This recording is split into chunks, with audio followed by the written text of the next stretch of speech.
लंका की रानी थी वो, दुनिया की सबसे सुंदर औरतों में से एक। पर उसकी जिंदगी सबसे ज्यादा दर्दनाक थी, क्योंकि उसका पति गलत था और वो जानती थी। ये है मंदोदरी, जो हर बार सही थी, पर किसी ने नहीं सुना। मंदोदरी माया दानव की बेटी थी, वो असुर आर्किटेक्ट जो स्वर्ग जैसी इमारतें बनाता था।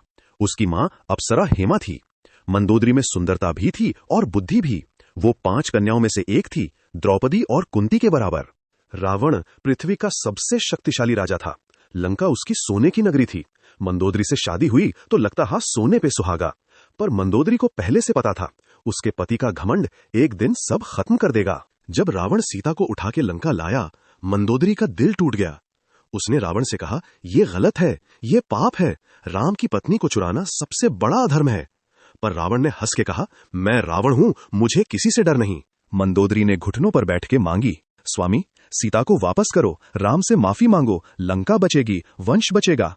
पर रावण का अहंकार एक दीवार था, कोई बात पार नहीं होती थी। जब हनुमान ने लंका जलाई, सोने की इमारतें राख हो गईं।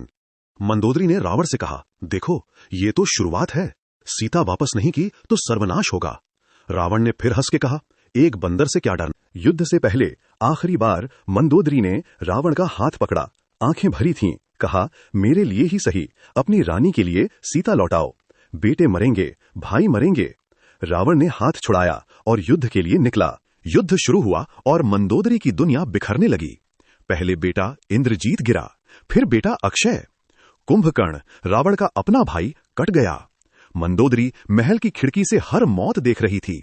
हर मौत उसके सीने में एक खंजर थी। और फिर वो दिन आया, राम का तीर रावण के सीने में लगा।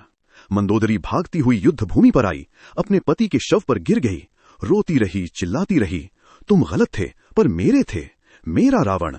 विभीषण राजा बना लंका का। कुछ कथाओं में मंदोदरी की शादी विभीषण से हुई, पर उसके दिल में हमेशा रावण रहा। वो जानती थी, रावण बुरा नहीं था, उसका घमंड बुरा था। वो इंसान अच्छा था, आदत बुरी थी। मंदोदरी सिखाती है, सच्चाई बोलना काफी नहीं, सुनने वाला भी चाहिए। वो हर बार सही थी, पर प्यार ने उसे छोड़ने नहीं दिया। वफादारी गलत इंसान के साथ भी वफादारी होती है। ये दर्द है, पर ये असली है। सब्सक्राइब करो कथा सागर, क्योंकि असली कहानियां वो हैं जो किसी ने नहीं सुनाई। मंदोदरी की कहानी सबको सुननी चाहिए। कमेंट करो आपको कैसी लगी।